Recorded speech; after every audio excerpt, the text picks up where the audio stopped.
आप बताओ क्यों? कहीं बाहर से थोड़ी टपक रहा है, रोज हम ही करते हैं। आप बताओ क्यों करते हो? आप जिस वजह से करते हो उसी वजह से है। आप अपनी वजह बता दो।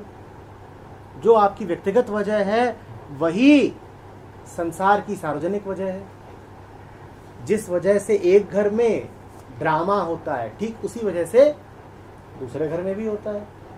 जिस वजह से एक दुकान चल रही है, ठीक उसी वजह से दूसरी दुकान भी चल रही है। तो आप अपने जीवन में झांक लो, जो वजहें आपको चलाए जा रही हैं, जो वजह आपको धक्का दिए जा रही हैं, आपकी ऊर्जा बन रही हैं, आपकी प्रेरणा बन रही हैं, वही वजहें हर किसी की प्रेरणा बन रही हैं। आप और संसार मूलतः कोई भिन्न थोड़े ही हैं। कहानी घर घर की।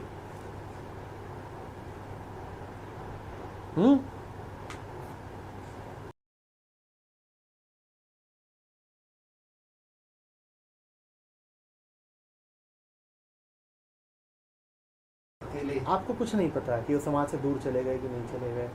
उनके बारे में कोई कयास अनुमान वगैरह लगाइए ही मत। मुझे तो लग रहा है कि समाज से दूर हम सब हैं। बुद्ध तो मुझे लगता है समाज के बहुत पास थे। उन्होंने तो हजारों लोगों को गले लगा लिया था। आपने कितनों को लगाया है? बुद्ध ने हजारों को गले लगाया था, आपने कितनों को लगाया है? कितनों को गले लगाया आज तक? कितने लोगों को कहोगे कि ये मेरे मित्र हैं, मेरे घनिष्ठ हैं, मेरा परिवार है? कितनों को कहोगे? 5, 10, 20, 40, 50? बुद्ध के लिए तो 50,000 थे। अब आप बताओ, आप असामाजिक हो या बुद्ध असामाजिक थे? असामाजिक आप हो, क्योंकि आपका समाज इतना सा है।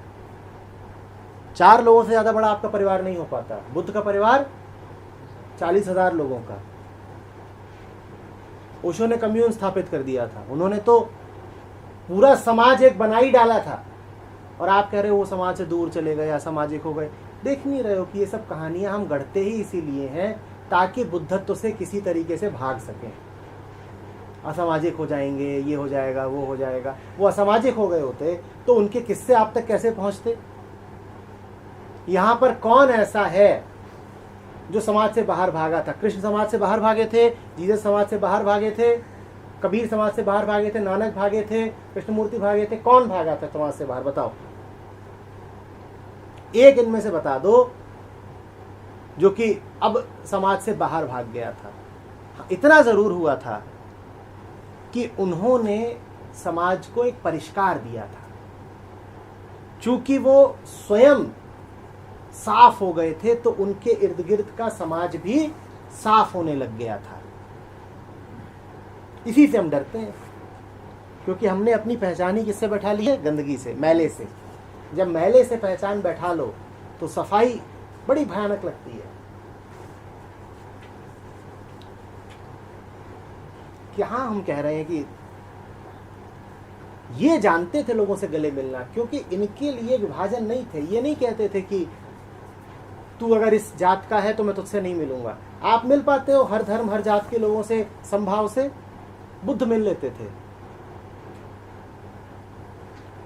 आप तो बगल के घर में जो रहता हो उससे संभाव से ना मिल पाओ।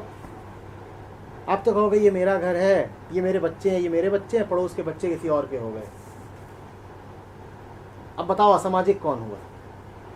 आप कहते हो मेरा घर है, इसमें जितने लोग रह रहे हैं, स्त्री मेरी है, ये कुत्ता मेरा है, और बाकी उधर कोई और हो गया। और पहली छवि यहाँ कृष्ण की, उनकी 16,000 रानियां थीं। आपसे एक नहीं संभाली जाती। असामाजिक कौन हुआ? आप बताओ। और 16,000 रानियों का मतलब ये नहीं है कि उन्होंने 16,000 ब्याह कर लिए। इसका मतलब ये कि उनमें इतनी अनंत क्षमता थी कि वो 16,000 व्यक्तियों से, स्त्रियों से संबंध बना पाए। आवश्यक नहीं कि दैहिक संबंध, जुड़ पाए। हम तो 2 से नहीं जुड़ पाते। हम 2 से जुड़ते हैं, वहां 2 से जुड़ने में लड़ाइयां हो जाती हैं। वास्तव में एक बुद्ध ही सामाजिक हो सकता है। हम नहीं है सामाजिक।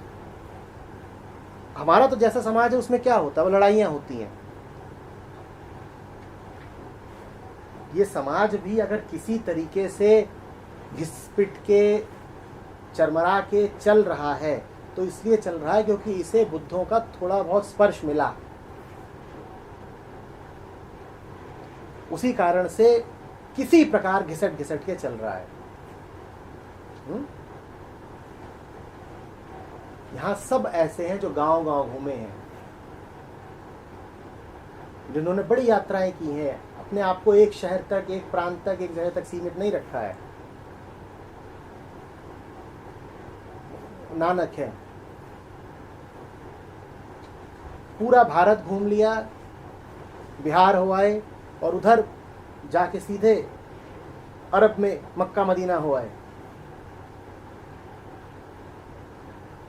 उनके लिए तो पूरा संसार ही समाज था। ये कबीर है,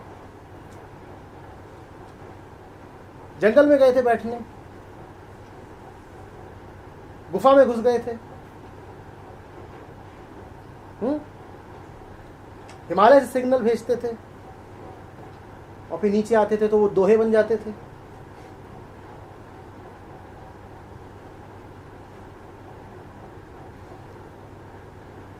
पर देखो छवि ऐसी रहती है।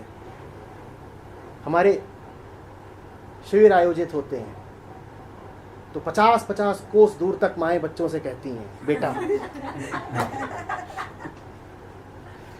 शिविर में मत जाना, नहीं तो सन्यासी बन जाएगा।